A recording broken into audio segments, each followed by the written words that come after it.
bad, me sick, me Reggaeville. Reggaeville family, this is Reggae Jam 2019, and just before they are touching the stage as a headliner for this Saturday night, I have the pleasure to welcome with me Morgan Heritage, old family. Bless Thank you. How is everybody? How is the tour going? Well, it's going wonderful, Munchi. It's a joy to be back in Germany once again. As you know, last year we didn't tour much in the summer. We was touring the US. But, you know, the new album is out, Loyalty. So, you know, we have to come and let the fans know that it's out, and we're excited about it. I think it's one of our best albums. Just showing where reggae music has come from in the 60s to where it is today. That reggae artists are coming from all over the world. You know, Europe have reggae artists, Japan, Africa, the other islands other than Jamaica. You have people like Pressure from the Virgin Islands. So reggae is global. So we are capturing that sound and showing people that reggae is no longer just coming out of Jamaica. It's a global music. Yeah, man. You mentioned it. Loyalty. That's the album, and we couldn't be more up to date because the album just dropped yesterday. Congrats, first of all. Amazing record. Thank you. Thank you very much. How did you spend release day yesterday? Yesterday we were performing in Austria. Okay. So we tried to, you know, spend some time with the fans through social media, Facebook and Instagram, by doing a live and sharing with them the day. But time caught up with us, and we had to get to our stage to perform last night. So yesterday was a really nice day. You know, just enjoying seeing the reaction of people from all over the world who have now bought the album and are streaming the album. So it was a great day. Yeah. I can only imagine. I got the pleasure to also listen to the album. So once more, big up for that. It was really, really a pleasure. But I heard that the production process wasn't very easy because it wasn't produced in one place or one studio or one country even, but all over the world. How exactly? It was very challenging due to the fact that we were all in 3 different locations while we were putting the finishing touches on. Peter was in the studio, I was in Kenya, Gramps was traveling across the globe, and to be able to make our input felt into the record in the final product that we were been working on for the last 2 years. You know, we're grateful to technology for bringing us all in one room at the same time, and we're happy that people are liking what we are doing musically and what we are saying on the new album. Yeah. You mentioned it, you were in Kenya during the process. What did you do over there exactly? In Kenya we were working on some work to launch our foundation, the Morgan Heritage Foundation. So we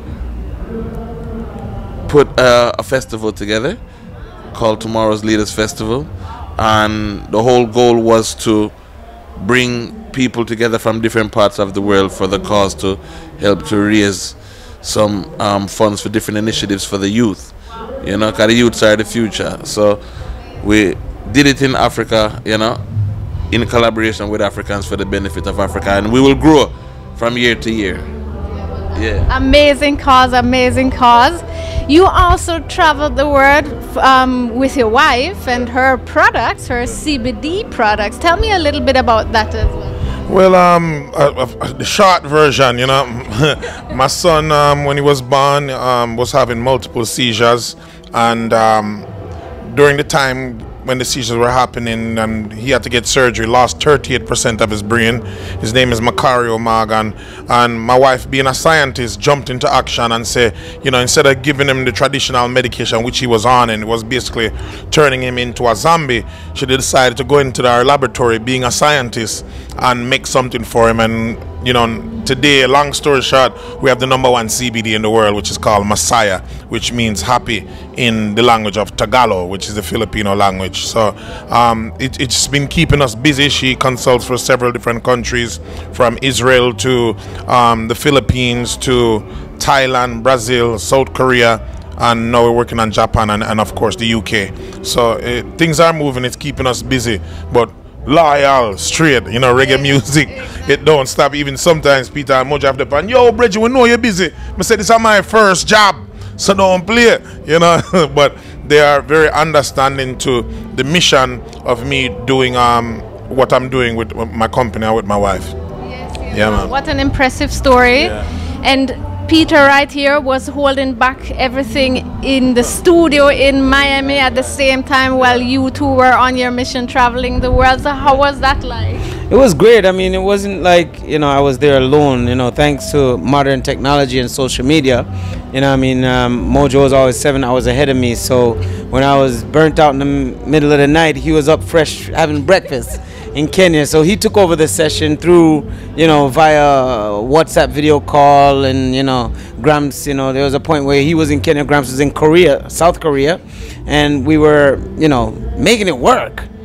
So they never left me alone there by myself. Yes, amazing. As I mentioned already, it's a wonderful record. Please look out for Loyalty. You said reggae is a global thing. I do appreciate the fact that you're always stressing that. And in this record especially, we had a lot of guest artists, especially from Africa, I must say. We have people from Uganda, Nigeria, Ghana. How did these people come on board, and how was working with them? Working with them was phenomenal. They are very professional, very hard-working. You talk about a youth like Stonebwoy that has bridged the gap between reggae and dancehall music and Afrobeat and hip life. He's one of those guys that was his dream to do that, and it's the same kind of dream that we as a family had, that same desire, but he predominantly with the dancehall music and reggae music.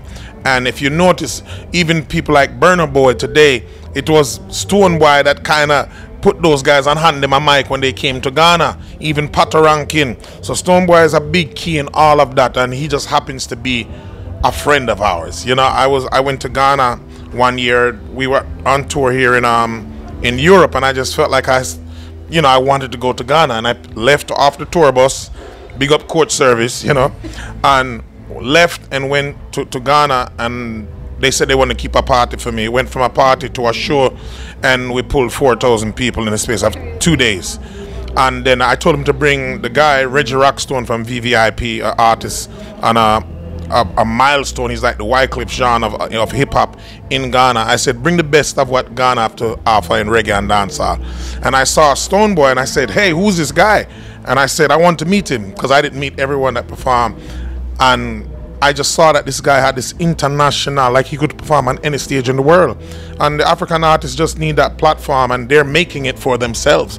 You talk about Afrobeat, you go to the clubs now, it's playing just as much as dancehall and reggae in the club, and hip-hop. So we are happy to see this, and let it be known on record right here on Reggaeville that it was we that started to help build this bridge and make it more active. Of course, Marcus Garvey is the father of Pan-Africanism, but in modern day and time, through music, we are not pastors and preachers, but through music we've been pushing that, and people like Stonebwoy has been pushing to come to Jamaica.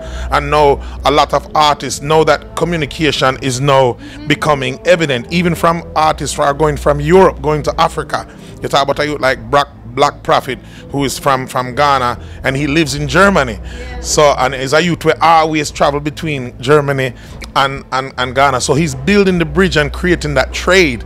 So Germans can come to Ghana and Ghanaians can come to Germans. So it's real, and Reggaeville is capturing it.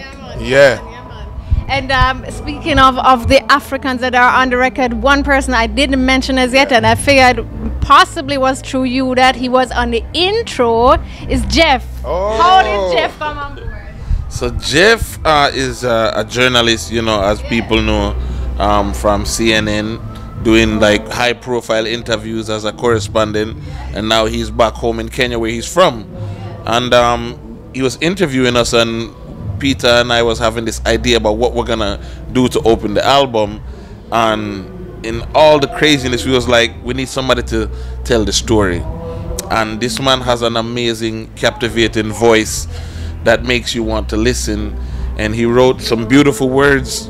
We created the music with a Kenyan producer by the name of Musioka, and enjoy it. CTBC Radio featuring Jeff Koinange. Get the new album Loyalty. It's doing well. Yeah, man. Give thanks, man. Yeah, man. So yeah, we have Jeff for the intro. We have a lot of artists from Africa. We have also man like Popcorn on the album. Loyalty is the name. Popcorn's gonna be on the remix. He's gonna be on the remix, Yeah. and the people at CTBC Music Group kind of we got to jump on it and kind of let the cat out the bag. So look for the remix featuring Popcorn. That song called "Give It to Me." Yeah. So enough things that they make, and just stay tuned. Enough things. Yeah. Remember, as always, cool to be conscious. Every time. Loyalty is out. Big up Morgan Heritage Yes. every time, and thank you so And much.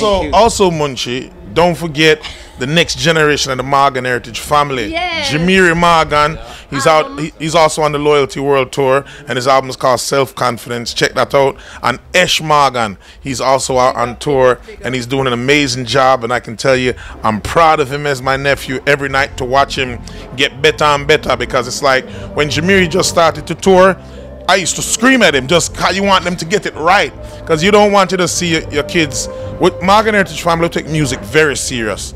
If you're gonna do it, don't play around. It's not video games, you know. So we're very safe. If you're gonna sing, sing. If you're gonna DJ, DJ. If you're gonna learn an instrument, learn it properly. Because we believe in the Bible. The Bible says, "Come before me and play skillfully." Don't just come and sing a ling a ling a ling a ling. It's not a game. So just to see Eshtimo grow, I'm proud of you, nephew. Get ready, Eshtimo Morgan and his group called Esh and Chief. So the Morgan Heritage family come in. Make sure you follow us on all social media. Cause Rasta dip on social media, ready to share love with the world. At Morgan Heritage, everything. Give thanks. Yes, Blessings. ma'am. Me mad, me sick, me Reggaeville.